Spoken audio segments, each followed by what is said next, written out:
কঠিন সংবেদনশীল সময় অতিক্রম করছে। 15.5 বছরের ফ্যাসিবাদী শাসনের শিকল ভেঙে সাম্য, মানবিক মর্যাদা ও সামাজিক ন্যায়ের ভিত্তিতে নতুন বাংলাদেশ নির্মাণ প্রক্রিয়া শুরু হলেও একই সঙ্গে কথিত রাজনীতির নামে সামাজিক আধিপত্য প্রতিষ্ঠার পুরনো দ্বন্দ্ব আবারও সক্রিয় হয়ে উঠেছে। এই দ্বন্দ্বে কে বিজয়ী হবে তার সময় বলে দিবে। তবে দেশের আপামর ছাত্র সমাজকে সঙ্গে নিয়ে ইসলামী মূল্যবোধ ও জুলাই বিপ্লবের আদর্শ বাস্তবায়নে বাংলাদেশ ইসলামী ছাত্র শিবির অঙ্গীকারবদ্ধ। স্বাধীনতার পর দীর্ঘ সময় পেরিয়ে গেলেও বাংলাদেশের মানুষ এখনো জুলুম নির্যাতনের শৃঙ্খল থেকে সম্পূর্ণ মুক্ত হতে পারেনি।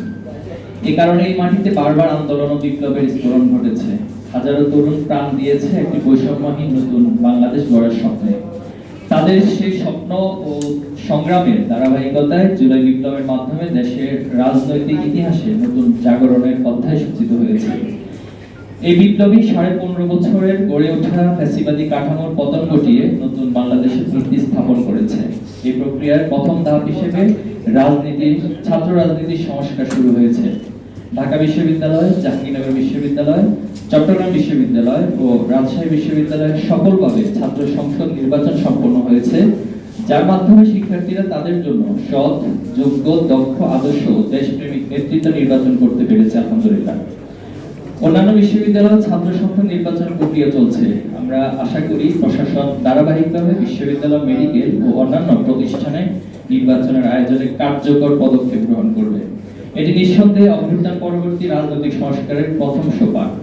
জুলাই আকাঙ্ক্ষাকে ধারণ করে এখন আমাদের মূল লক্ষ্য জাতীয় টেকসই রাজনৈতিক সংস্কার, যা আগামী দিনে একটি ফ্যাসিবাদ মুক্ত বৈষম্যহীন রাষ্ট্র গঠনে সহায়ক হবে। প্রিয় সাংবাদিকবৃন্দ, আপনারা অবগত আছেন যে গণ অভ্যুত্থান পরবর্তী সরকার রাজনৈতিক সংস্কারের লক্ষ্যে ঐক্যমত কমিশন গঠন করেছে এবং রাজনৈতিক ডিসেন্ট দিয়ে ফ্যাসিবাদী রাজনীতির ধ্বংসাবশেষকে টিকিয়ে রাখার অপচেষ্টা করছে। আমরা এই ধরনের স্বার্থান্বেষী রাজনীতির তীব্র নিন্দা জানাই। যে সকল রাষ্ট্রীয় কাঠামো ও ব্যবস্থার মাধ্যমে পূর্ববর্তী সরকার ফ্যাসিবাদ প্রতিষ্ঠা করেছিল তার ন্যূনতম সংস্কার এখনো হয়নি। অন্তর্বর্তীকালীন সরকার এই ক্ষেত্রে চরম ব্যর্থতার পরিচয় দিয়েছে। প্রায় 2000 শহীদের রক্তে অর্জিত জুলাই গণ অভ্যুত্থানের বৈধতা রক্ষার জন্য জুলাই সনদ আইনগতভাবে স্বীকৃত হওয়া অত্যন্ত জরুরি। আমরা দলীয় এজেন্ডার গণ্ডি পেরিয়ে দ্রুত গণভোটের মাধ্যমে জুলাই সনদকে আইনি ভিত্তি প্রদান করার আহ্বান জানাচ্ছি। প্রিয় সাংবাদিক ভাই এবং বোনেরা, আমরা উদ্বেগের সঙ্গে লক্ষ্য করছি জুলাই বিপ্লব পরবর্তী সময়ে দেশ জুড়ে একটি দলের রাজনৈতিক পরিচয়ের আড়ালে চাঁদাবাজি এক মহামারীর রূপ নিয়েছে। দেশের বিভিন্ন স্থানে এই চাঁদাবাজরা এক প্রকার অরাজকতা চালাচ্ছে।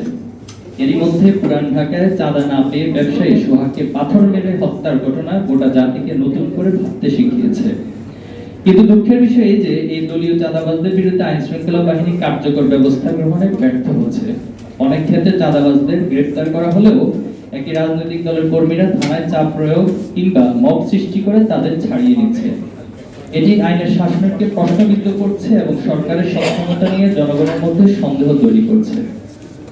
আমরা উদ্বেগের সঙ্গে লক্ষ্য করছি যে দেশের অন্য রাজনৈতিক দলের গণতান্ত্রিক কার্যক্রমের উপর নিয়মিত বাধা প্রদান ও হামলার ঘটনা ঘটছে। বিশেষ করে নোয়াখালী, ফেনী, নওগাঁ, ঝিনাইদহে নারীদের উপর বিএনপি ও এর সহযোগী সংগঠনের নেতাকর্মী দ্বারা হামলার ঘটনা সম্প্রতি সকলের নজরে এসেছে। উদার গণতান্ত্রিক ও নারী বান্ধব দল হিসেবে নিজেদের দাবি করা বিএনপি বাধা দানকারী অপরাধীদের বিরুদ্ধে কোনো ব্যবস্থা নেয়নি। উল্টো নোয়াখালী, সোনাইমুড়িতে নারীদের কটূক্তি করা স্বেচ্ছাসেবক দলের কর্মীর পক্ষে মিছিল করে বিএনপি ফ্যাসিবাদী মানসিকতার পরিচয় দিয়েছে।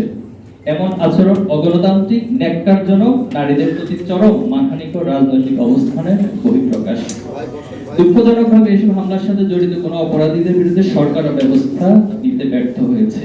একই সাথে দেশের বিভিন্ন স্থানে মসজিদে কোরআন তালিমের মতো প্রোগ্রামে বাধা প্রদানের ও হামলার মতো ঘটনা বিভিন্ন এলাকায় সহিংসতা, কন্দল ও হত্যাকাণ্ড ঘটছে।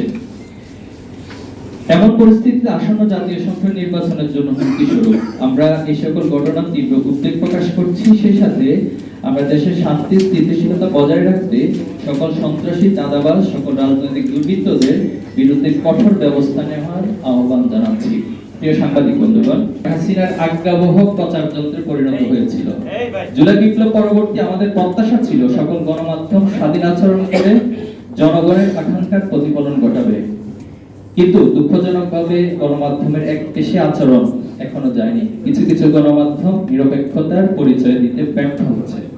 বিশেষ করে জুলাই পরবর্তী একটি বিশেষ রাজনৈতিক দলের কর্তা ব্যক্তিরা বিভিন্ন টিভি ও মিডিয়া হাউস দখল করে নিজেদের মন মর্জি মতো সংবাদ পরিবেশন করছে। তার ব্যত্যয় ঘটলে সাংবাদিক ছাঁটাইয়ের ঘটনাও ঘটছে। সম্প্রতি জাহাঙ্গীরনগর বিশ্ববিদ্যালয়ের ছাত্র শিবিরকে জড়িয়ে মিথ্যা সংবাদ প্রকাশ করে কিছু গণমাধ্যম।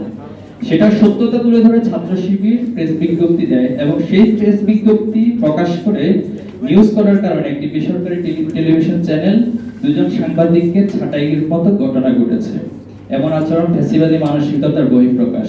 আমরা গণমাধ্যমের সাথে জড়িত সকলের কাছ থেকে নিরপেক্ষতা আশা করছি, অন্যথায় দেশের গণতন্ত্র আবারও হুমকির মুখে পড়বে।